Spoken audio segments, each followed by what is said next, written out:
You remind me that I would be correcting. Sure, got things in order here.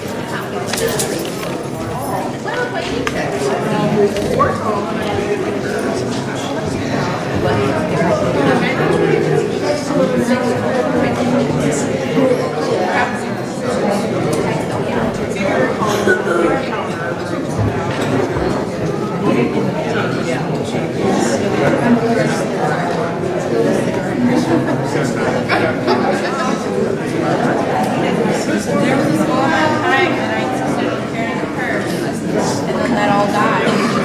When I realized my purse was just a storage place for garbage, I was very much wanting to use life. I have times of that I had to use brushes or books. Yeah, but then you can't find it. I have a bunch of purses that just don't really do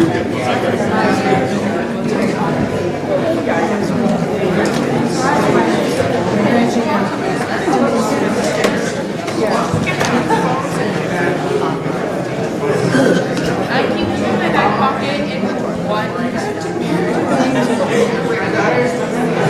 I only do it with my husband.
Good morning.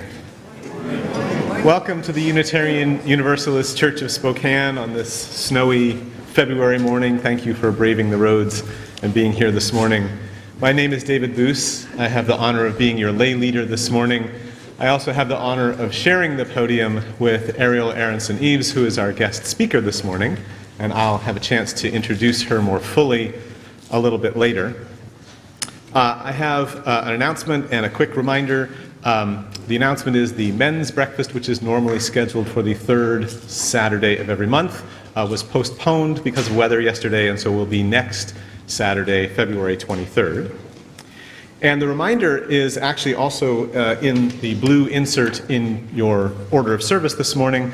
The Social Justice Coordinating Council and the Spokane Alliance are sponsoring a brown bag discussion immediately following the service this morning in the chapel. The topic is countering hate groups and fascist movements in Spokane, in the Spokane area, and it's being facilitated by Dr. Joan Braun of Gonzaga University's Institute of Hate Studies. So if you are interested and available, I encourage you to take part in that conversation. We all come here for different reasons, and for different reasons at different times. Sometimes it's for friendship and familiar faces. Sometimes it's for solace. Sometimes it's for support and solidarity for reassurance that values like love and care for one another and for the planet still exist in a world that seems increasingly to have abandoned them. Sometimes, often, it's for music, ours and others, and for inspiration and education. Sometimes it might be just for coffee. But we come, and we bring all of who we are and what we need and what we have to offer on that day and in that moment. And together we create a nourishing, liberal religious home and champion justice, diversity, and environmental stewardship in the wider world, or as we like to say in short, create community, find meaning, and work for justice. Thank you all for being here for one another and for that work. We're grateful to have you, whether you are here in person or joining us online this morning, whether you're here every Sunday or if this is your first Sunday or you are somewhere in between, you are valued. So please take a minute to extend that welcome to those around you. Say hello and greet those who you are familiar with, and introduce yourself to someone you haven't met before.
As usual, there will be plenty of time following the service to continue those conversations over coffee or tea or whatever in the Friendship Hall.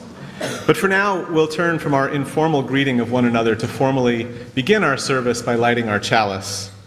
The chalice is the symbol of Unitarian Universalism, the symbol of our unity and solidarity, of our openness and inclusion, of our community and our individual uniqueness.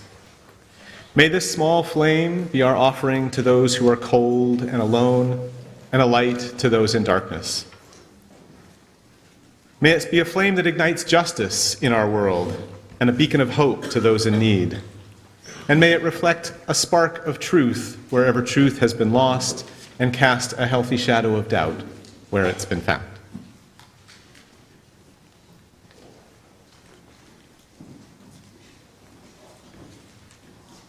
Our opening reflection this morning is a poem from Nicky Giovanni entitled "The Song of the Feet." It is appropriate that I sing the song of the feet. The weight of the body and what the body chooses to bear fall on me.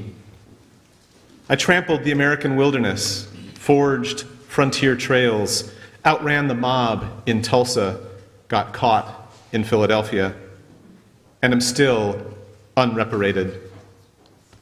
I soldiered on in Korea, jungled through Vietnam, sweated out Desert Storm, caved my way through Afghanistan, tunneled the World Trade Center. And on the worst day of my life, walked behind JFK, shouldered MLK, stood embracing Sister Betty. I wiggle my toes in the sands of time, trusting the touch that controls my motion, basking in the warmth of the embrace day's end offers with warm, salty water.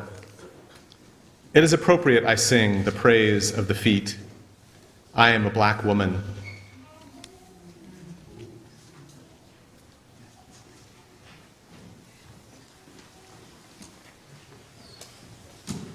We live in a noisy culture, and many of us are talking a lot all the time, especially now it seems.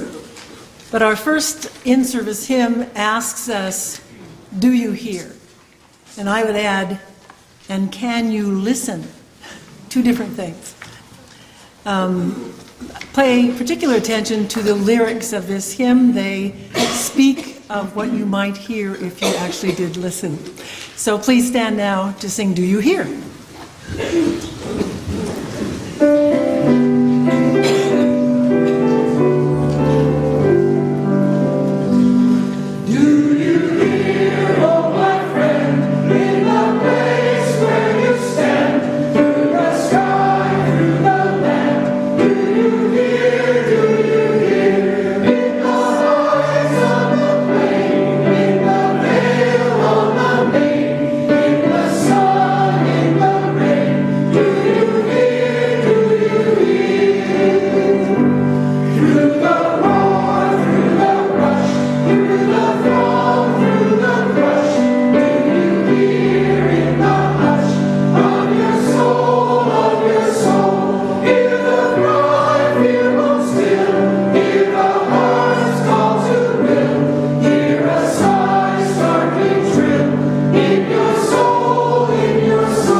I would like to invite forward our young and our young at heart for our time for all ages.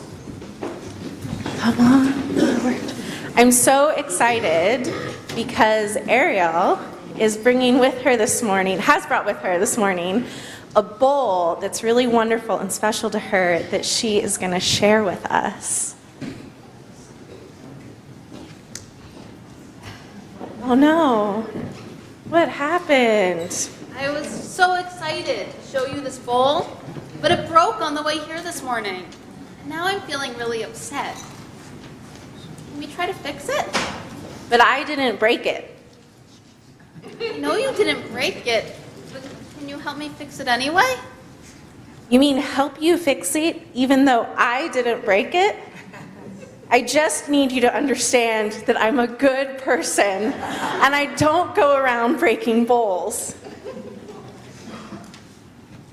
It is important to me that we figure out how to fix this bowl, because it means a lot to me. Okay, I think we should try and help Ariel figure out how to fix her bowl. Let's not break it more. Do you have any ideas about how we could help her fix it? Yeah. We could glue it together. We can tape it together. Any other ideas? Could melt it and try and fuse it maybe? What do you think, Ariel? Does any of that sound good to you? Yes, icky. I have an idea. Okay. It's called kintsugi. What's kintsugi? It's an ancient Japanese art of repairing broken pottery and ceramics. Gold is used to highlight the beauty of the imperfections that remain when the broken item has been repaired. Look, I have some pictures. Oh, wow. Those are beautiful. So what I'm hearing from you is that the point of kintsugi isn't to hide the broken parts, right? Exactly. The gold is used to remind the user over and over that something that was once broken is whole again, and it has a different beauty. In a way, that's what happens with other things that break, right? What kinds of things? Like relationships or friendships. Sometimes we hurt each other's feelings, and it's like the thread between two or more people breaks. But as Unitarian Universalists, we don't ignore that. We try to rebuild the relationship so that it's stronger than it was before. I agree. The work of healing is all of our jobs, no matter how big or small we are. And when we repair our mistakes with love and with our covenant, we remember that our relationships are more beautiful once we have acknowledged hurt, asked for forgiveness, corrected our mistakes, and made a sacred promise to do better in the future. When our children go to their religious exploration classes in just a moment, we adults will be thinking about how to heal our relationships with Black Unitarian Universalists so that our faith and our congregations will be more beautiful than they were before.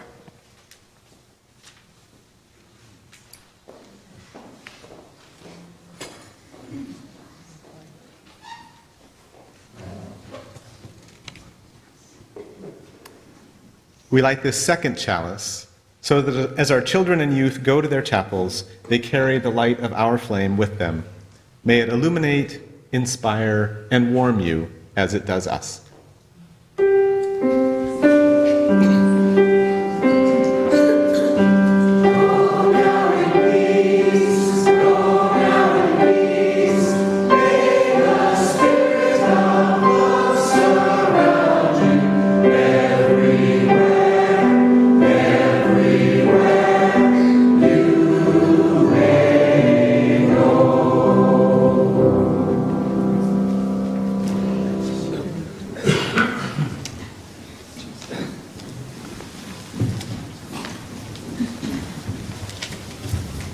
We now gratefully give and receive this morning's offering, which sustains this church and its mission to the wider world.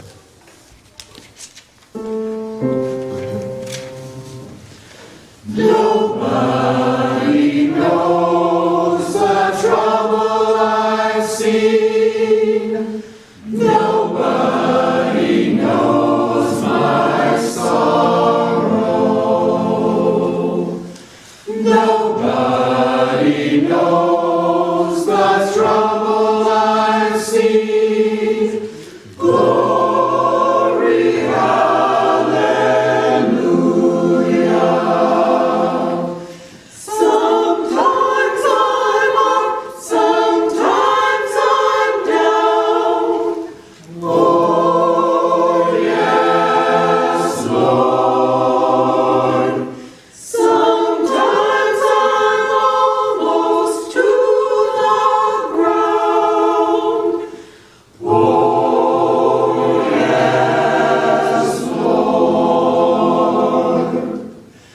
Nobody knows the trouble I've seen. Nobody knows my sorrow. Nobody knows the trouble I've seen. Glory, hallelujah. Although you see me going along slow, oh yes, Lord, I have my troubles here below. Oh yes, Lord. Nobody knows the trouble I've seen. Nobody knows my sorrow. Nobody knows the trouble I've seen. Glory, hallelujah. One day when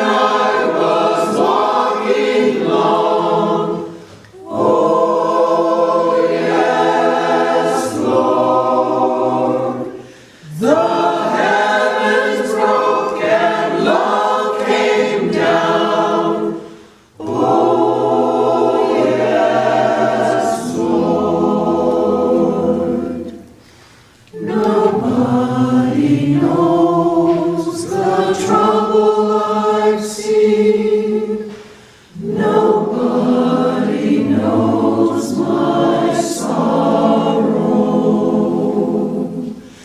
Nobody knows the trouble I've seen. Glory, hallelujah.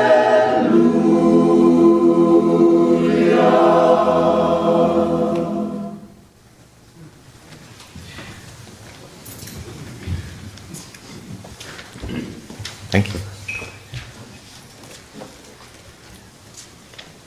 Each time we gather as a congregation, there are always those who are with us in our minds and hearts and who we want to wrap in our love and care.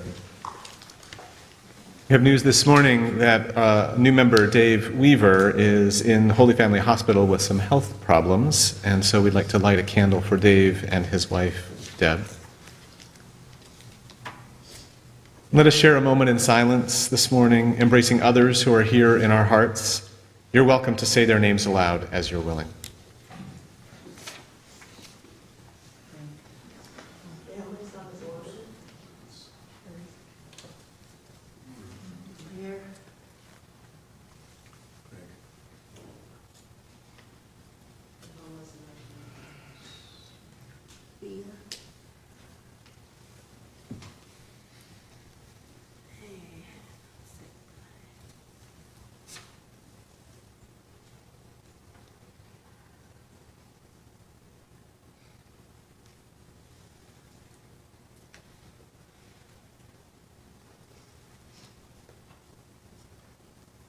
Those named aloud and those remembered in the silence, and all those who are suffering elsewhere in our world this hour, we hold in our community with compassion.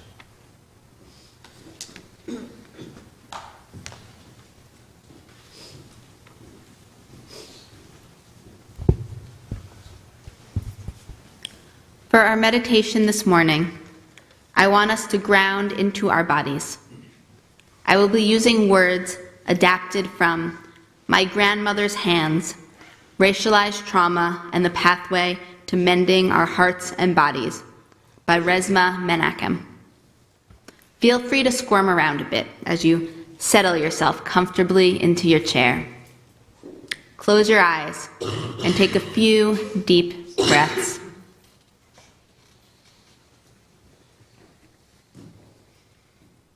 Imagine you are floating out in space, comfortably held in orbit around the Earth. Below you, the planet Earth slowly turns. Watch it for a few seconds. Now, slowly descend so that you are over North America. Drop down further until you know you are over eastern Washington, until the inland Northwest fills your field of vision. Stay directly above it so that it doesn't move beneath you. If you are joining us from somewhere else, please adapt this to wherever you are.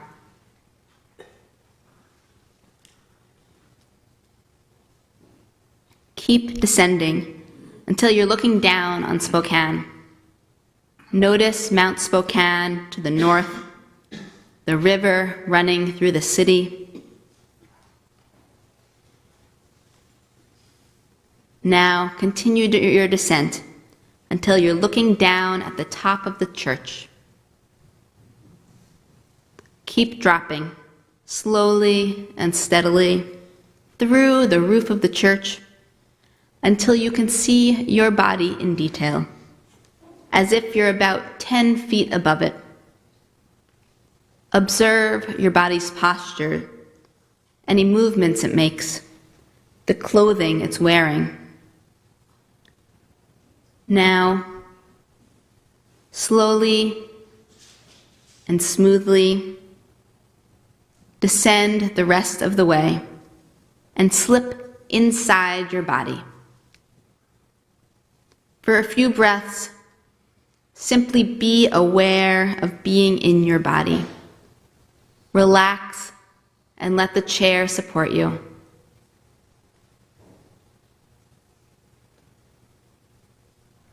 Notice the sensation of the chair against your back, against your legs and thighs. Spend about a minute feeling yourself back into your body. Notice where there is pain or discomfort, where there is constriction, and where there is relaxation and expansiveness. Pause and be present with each sensation.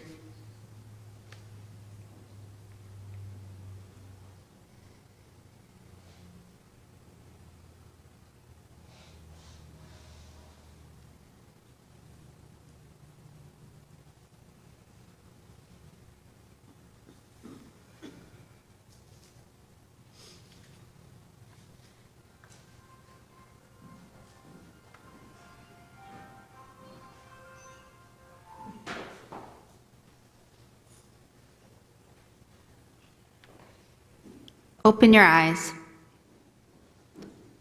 Orient yourself by looking around you, including behind you. Return to the here and now. Throughout my sermon, I invite you to return to the experience and sensations of your body.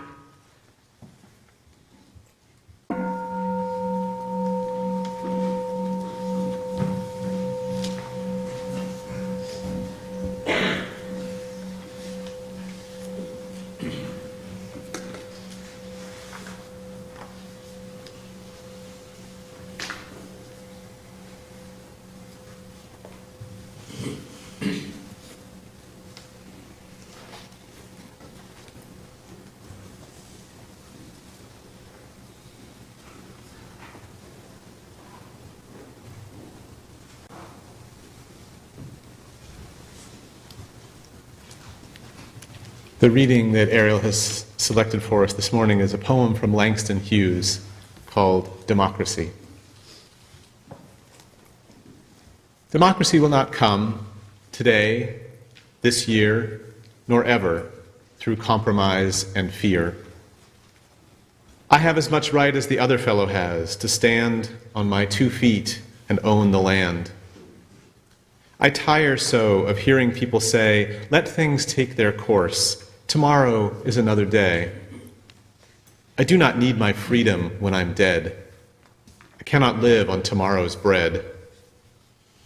Freedom is a strong seed planted in a great need.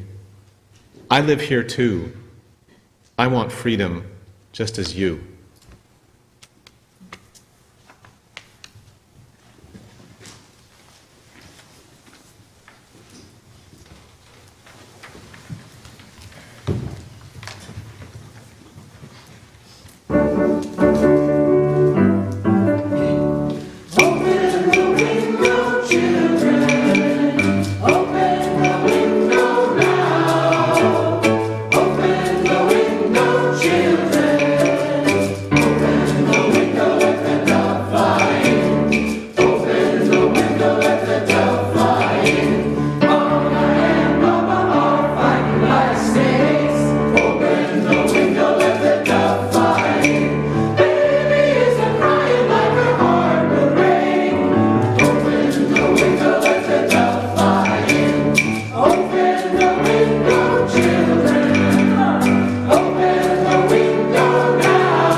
I am here for the music.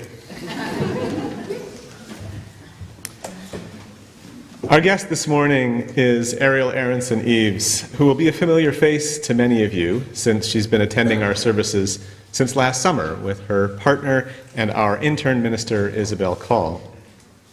Ariel is a third-year student in the Master of Divinity program at Star King Seminary in Berkeley and hopes to become an ordained UU minister. She comes to ministry and to us with a variety of experiences.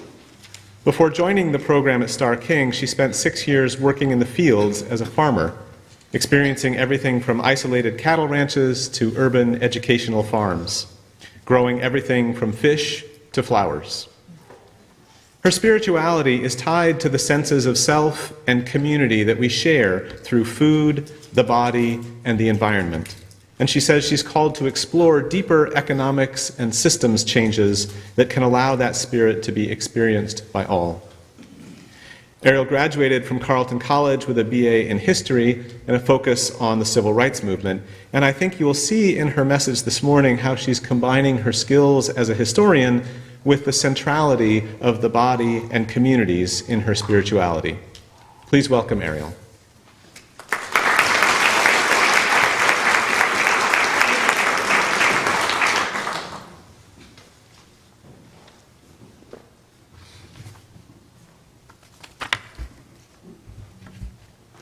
Last year, one of my friends, a dark-skinned, gender non-conforming African-American ministry student, attended General Assembly, our denomination's annual meeting to be held in Spokane this year.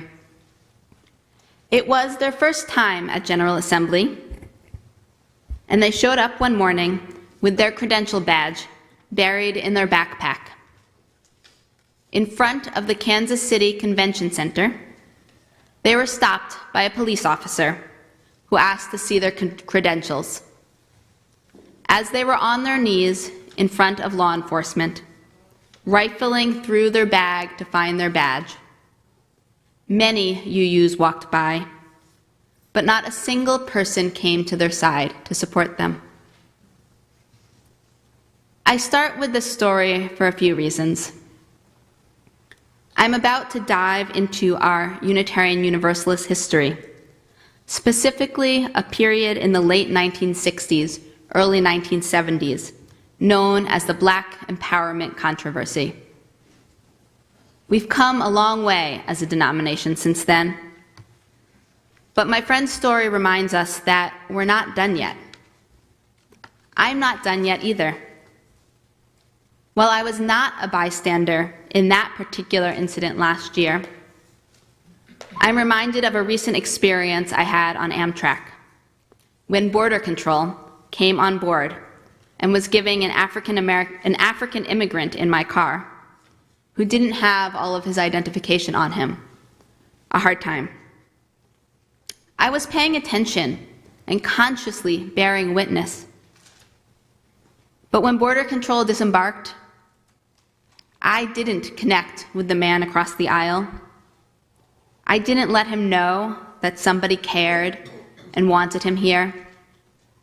I didn't offer him any comfort after a traumatic experience, although I easily could have. And so I put myself in the same boat as everyone who walked past my friend outside of General Assembly last year. Let us keep this recent history in mind as we look back a few decades. The Unitarian Universalist Association, as we know it today, was formed through a marriage of the American Unitarian Association and the Universalist Church of America in 1961. The empowerment controversy arose relatively early in the life of the institution, as it was still very much figuring out who and how it was to be in the world. I'm offering you here a very, very abridged version of those complicated events. It begins, more or less, in New York City in October 1967. That summer had seen race riots across the country, and Unitarian Universalist leaders many of whom had marched with Martin Luther King Jr. in Selma, were struggling to figure out how to respond. The director of the UUA Department of Social Responsibility organized the Emergency Conference on Unitarian Universalist Response to the Black Rebellion. Black Unitarian Universalists at the conference broke away from the main group and formed a Black caucus that met separately at various points. The initial creation of this caucus left many white UUs at the event shocked, and a number of Black UUs torn. Yet most Black attendees ended up joining the caucus, where, according to UU minister and historian Mark Morrison Reed, people began to see themselves as Black people in relation to other Black people. Examining their relationship to one another, rather than fixating on white people, was new to most of them. As they talked with unusual openness, they tapped into raw emotion hidden behind middle-class reasonableness. Theirs was an attempt for an authentic identity, in place of a futile attempt to be carbon copies of white people. The Black Caucus offered its leadership to the emergency conference in the form of recommendations, especially to support the development of Black organizations within and beyond Unitarian Universalism. In particular, through the formal creation and funding of a Black Affairs Council, or BAC. The recommendations were somewhat contentious, but most controversial was that the Black Caucus demanded that the recommendations receive an up or down vote to be submitted to the UUA Board of Trustees, with no input or amendment from the white conferees. This tactic, it's worth noting, came straight from the playbook of 1967 Ware lecturer and white community organizer Saul Alinsky. Alinsky was the founder of the Industrial Areas Foundation, with which the Spokane Alliance is affiliated. The Black Caucus's recommendations passed, but the UUA Board of Trustees rejected the proposal for BAC funding at their meeting the next month. So, the Black UU Caucus brought their funding request to the 1968 General Assembly. They found both allies and opponents along the way. And interestingly, some of their strongest resistance came from the patriarchal leadership of one of our most integrated churches, an important and nuanced element of the controversy that unfortunately we don't have time to go into today. Despite resistance, the request for BAC funding passed the 1968 General Assembly to much celebration, and the Black Affairs Council became the only Black-controlled funder in the nation. However, the UUA was in the midst of a financial crisis that most people were totally unaware of, and reduced the amount of funding it had awarded back. Additionally, although the General Assembly had approved funding for 4 years, that was not guaranteed. And so the issue was brought up again at the 1969 General Assembly. The 1969 GA was also a presidential election for the association, which would determine our second president. Despite requests from the Black UU Caucus and their white allies that the question of BAC funding be at the front of the agenda, it was placed at the back. Once the General Assembly began, BAC advocates made a motion to change the agenda. Then, in an act of protest, the Black UU Caucus and the liberal religious youth seized control of all the floor mics, enraging many. Despite the upset this caused, the motion received a majority of votes, yet not the 2/3 needed to pass a change of the agenda, The meeting was then adjourned for the night, and the matter reconsidered the next morning, until the delegates decided to move on to the presidential candidate forum. At that point, Black UU caucus members calmly walked out. Rattled by their departure, one white ally minister addressed the assembly and invited all those who wanted to stand in solidarity to join him in walking out of GA and into a nearby church. About 300, who came to call themselves the Moral Caucus, joined him in this emotional rending.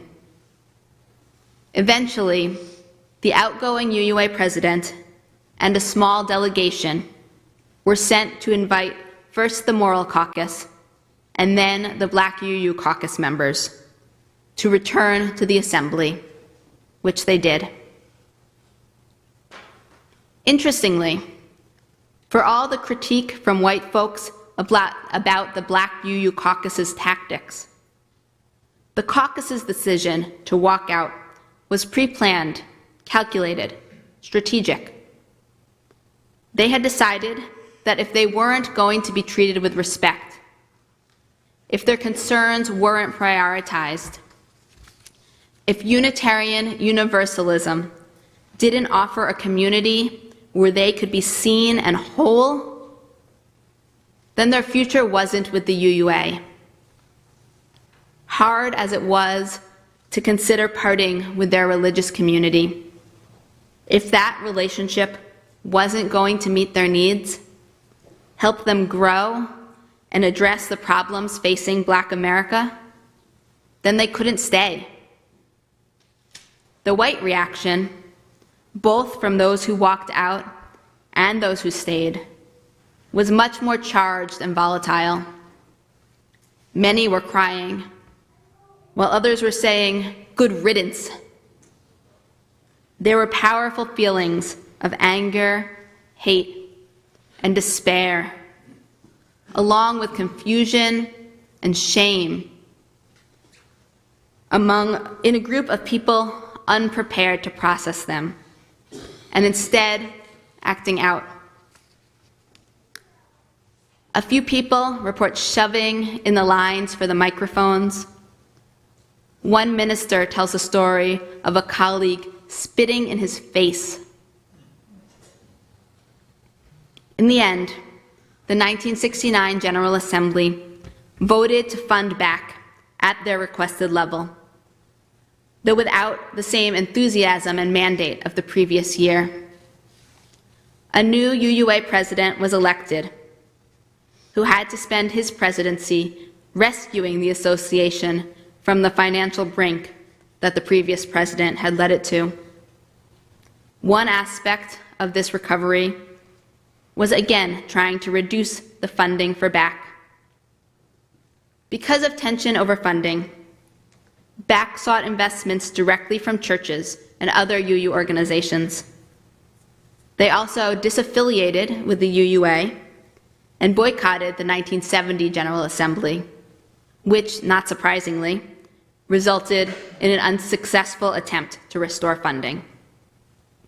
In 1972, BAC was restored to associate status with the UUA, but experienced an internal split in 1973, and by 1979 was no more.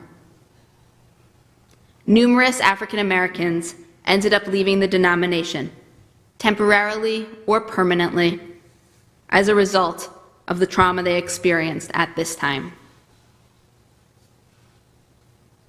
It wasn't all a traumatic loss. BAC provided valuable funding to the wider African American community for a brief time. And thanks to a slate of candidates nominated by BAC in 1969, a record number of African Americans were elected to UUA committees that year, making a considerable and important change to the demographics of representation on the denominational level. The Black Caucus also offered an example for women and the LGBT community to assert their needs for resourcing. But what might we make of the tragedy? The crises and conflicts of our time are different, but also explosive. How might we allow history to guide us towards healing and growth, rather than further trauma?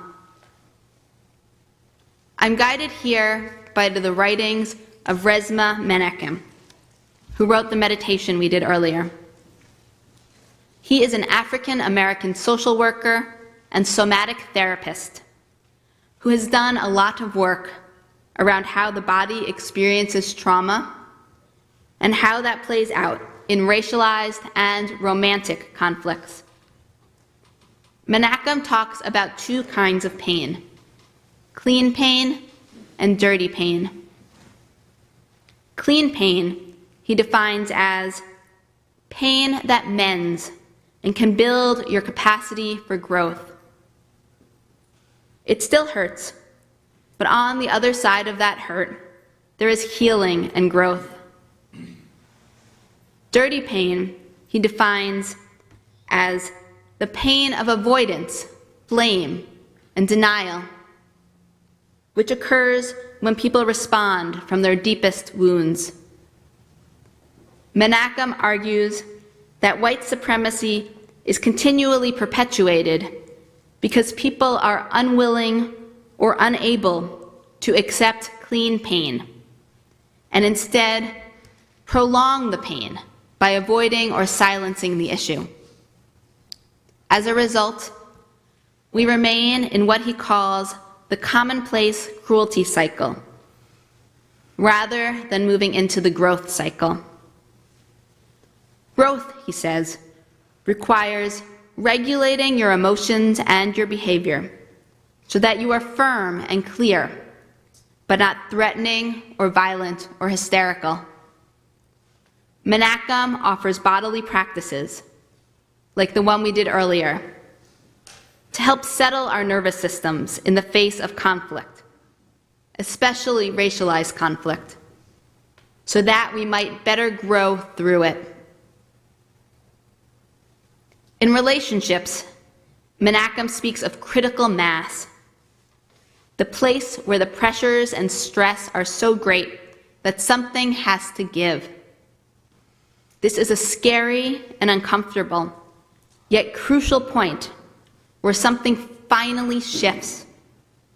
One person or group makes a leap to a place of personal integrity and stands their ground. Sometimes the other partner joins them, and they build a stronger relationship as they grow together. Sometimes the other partner won't take the leap and leaves, but will eventually face the same kinds of problems. And, Menakem warns, sometimes they find a way to coax the partner who leaped to come back to the old, unsatisfactory arrangement, one involving great pain, but also the comfort of familiarity. If the partner does let themselves get coaxed back, the partnership will have less trust, intimacy, and respect than before, and more anger and anxiety. This, I feel, is what happened in the UUA in 1969. Conflict, as Menakem emphasizes, is how we get to growth.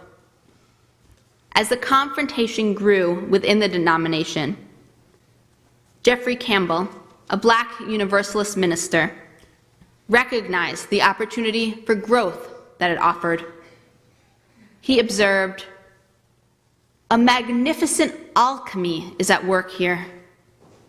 The quality of the confrontation is great. It can be a rebirth of this denomination if rooted in the experience of back. Churches do not mature until they face the opportunities before them." Similarly, white UU theologian James Luther Adams said in support of BAC that it has sensitized this denomination so it can march into a new period of American history. By making demands on the UUA, the Black UU caucus was rocking the boat, trying to grow into an authentic identity as Black Unitarian Universalists. And in doing so, giving Unitarian Universalism, more broadly speaking, an opportunity to grow up as a denomination. Sadly, we by and large failed to rise to the occasion. I ask, what might we have done differently? Not to reimagine history, but to train ourselves for conflicts current and yet to come. How do we, in the words of the hymn the choir sang so beautifully earlier, open the window, let the dove fly in? How do we open our hearts to ourselves and each other and find a path not just to peace and love, but to growth and maturity? I imagine myself in that hot and crowded assembly hall in Boston in June 1969. I'm also assuming here that I've done sufficient inner work before this point, that I've really examined how racism flares up in my mind and especially in my body, that I've healed a lot of the ancestral trauma I have inherited as a white person. As tension and hatred rise around me, Mark Morrison Reed writes that in that hall it would have been impossible to distinguish racism, classism, and hatred from frustration, shock, and anger. I first breathe. I take a few slow, deep breaths. As I ground myself in my body, I bring my awareness to the sensations I'm feeling in my body and try to notice the difference between what is coming from within me and how my body is responding to the energy around me. And then, if I am able to settle my body, I start to hum. We're all pretty calm here this morning, I think, but let's try this. Breathe with me. Inhale. Exhale. Inhale. Exhale. Now find a note, any note, and let's all hum.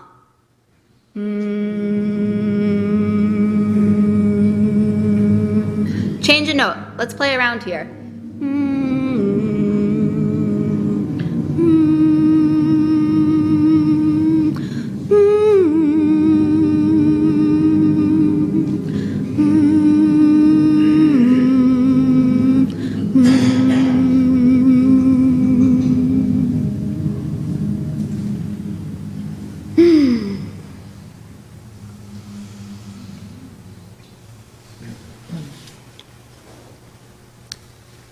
In his discussion of racialized trauma, Resmaa Menakem devotes a fair amount of time to collective healing. He discusses techniques for not just settling one's own body, but also for harmonizing with the bodies around you. The meditation we did earlier was one way of settling our individual bodies. Humming together is one way of harmonizing with the bodies around us, as is the singing we do together here. A settled body encourages the bodies around it to settle. An unsettled body does the opposite. Menakem writes, when, over time, enough bodies heal from the historical, intergenerational, and personal trauma and learn to harmonize, that harmony can turn into a culture of resilience and flow. As one person calmly humming amidst a crowd of 1,500, could I have possibly made a difference? Probably not. But what if it wasn't just me who started humming in the hall? What if I came from a congregation that was deeply engaged in doing personal and collective healing work around racism? What if our white delegates were trained in de-escalation around white fragility, in recognizing and settling their own nervous system responses when confronted about power and privileges and racism, and in helping other white folks settle too? What if the white members of my congregation felt safe enough in our community to do the vulnerable work of recognizing how our bodies respond when our authority is threatened or when we are around a lot of unfamiliar Black people, especially those who seem to have an agenda different from our own? What if we white folks recognize the symptoms of white fragility and guilt not as evidence of something inherently wrong with us, but as a trauma response, in particular to the moral injury of how we have supported systems that have harmed our African American siblings?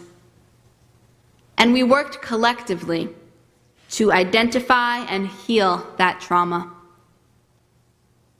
What if we were willing to actually feel the clean pain, stop the cycle of cruelty, and grow? This isn't a cognitive process, but a physical and emotional one. And it's not even all about race per se. African American UU minister and theologian Reverend Dr. Tandeka has observed that racist acts initially don't come from racist motivation. They are usually motivated by feelings of emotional defeat rather than racial superiority. Thus, focusing only on racial issues is to stay only skin deep on the soul wounds that need to be healed. But racial issues can also point us to those soul wounds. As one white UU activist in early 1969 realized, Black people have in many ways pointed up our spiritual emptiness, and we've begun to see this inward abyss, that white adults can't live vicariously from Black souls any more than from youth spirit, so we'd better find our own. That our chief job, then, is to get back in touch with what may prove real and moving in us. This isn't easy work. It's hard and it hurts. It's scary and overwhelming at times. As a white person, it means taking on the clean pain of my ancestral karma and my present life, accepting the difficult and painful conversations and confrontations, rather than avoiding them. The truth is, I could probably still avoid most of this if I tried, passing the responsibility on to future generations. But among the many reasons I am committed to this work is the friend I mentioned earlier. I have learned so much from this individual in classes and conversations, and I am excited to see where their ministry goes. I hope and pray that they can continue to find a home in Unitarian Universalism. And I know that's an active question in their mind. And I know that as a white woman raised in this tradition, I have a role to play in creating a space where my colleagues of color feel welcome and don't have to fight for their place at the table. I offer my words today as a challenge to myself and to all of you. May the confrontation over white supremacy allow us, whatever our race, to face ourselves, stand in our integrity, settle our nervous systems, and heal present and ancestral wounds. May it allow us to become more fully ourselves as we acknowledge our trauma and seek to liberate our souls. May Unitarian Universalism today continue towards growth, allowing space for all who are drawn to our theology to show up in the fullness of their humanity.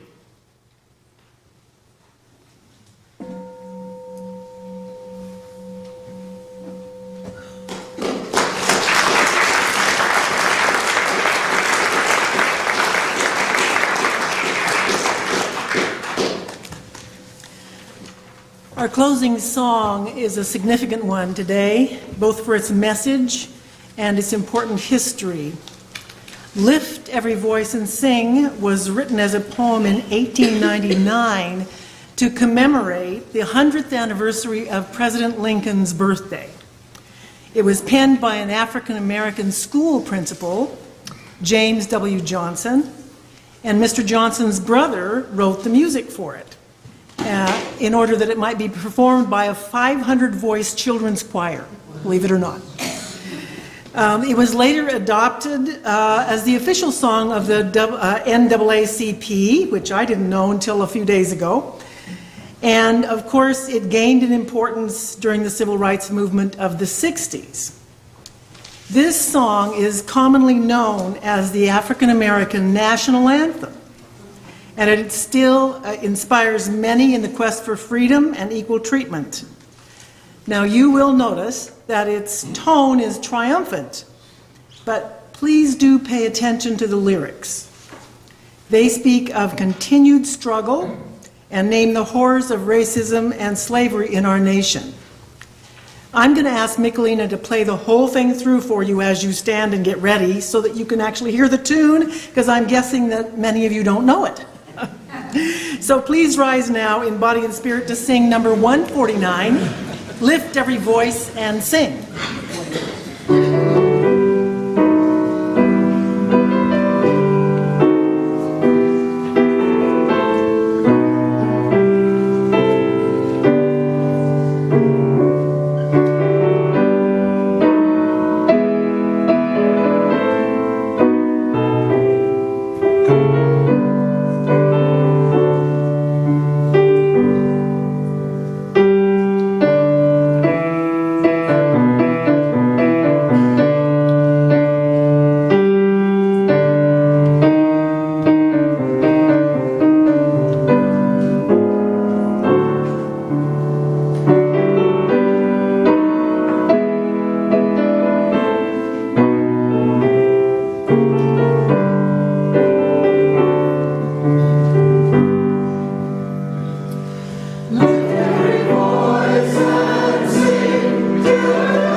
Our closing words this morning come from the poet Adrienne Rich. My heart is moved by all I cannot save. So much has been destroyed, I have to cast my lot with those who, age after age, perversely, with no extraordinary power, reconstitute the world. Amen. Blessed be. Assalamu alaikum. Shalom.